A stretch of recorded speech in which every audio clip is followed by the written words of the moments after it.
suis un ingénieur et j'ai une démarche d'ingénieur.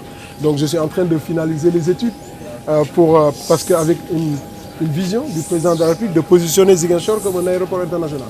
Donc j'ai une vision, j'ai une ambition qui est de réaliser la vision du président de la République et donc de positionner l'aéroport de ma ville, de ma commune, comme un aéroport international. Donc c'est ce qui va guider mon étude d'ingénierie que je vais présenter aux autorités pour le choix. Ça sera l'ingénierie et l'ambition. Et donc si on finalise cette ambition et cette étude, nous allons demander à qui de droit, le président de la République, de décider. Est-ce qu'on va maintenir l'aéroport à Ziguinchor, dans Ziguinchor, intra-Ziguinchor, ou bien on va le déplacer à Tobor, comme c'était le cas dans une option antérieure que nous sommes en train d'étudier sérieusement, toujours dans une stratégie globale. Il ne faut pas regarder Ziguinchor, il ne faut pas regarder les autres. C'est une stratégie globale de se positionner comme premier hub aérien de la sous-région avec une compétition féroce des autres pays qui veulent aussi prendre cette place. Et c'est celui qui est en aviation, celui qui fait le premier.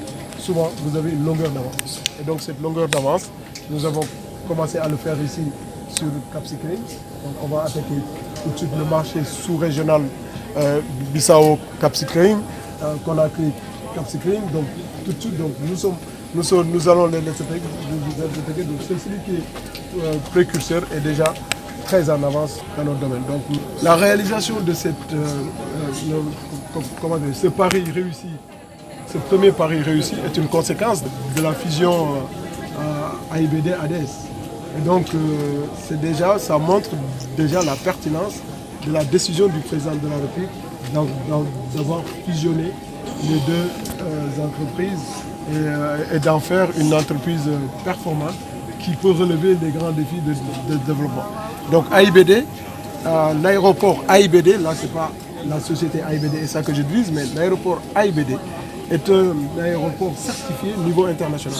Donc notre présence à l'AIBD va apporter les mêmes standards que aujourd'hui à l'aéroport de Cap Skirring pour faire un transfert de know-how qui nous permettra de se positionner bientôt comme un aéroport certifié.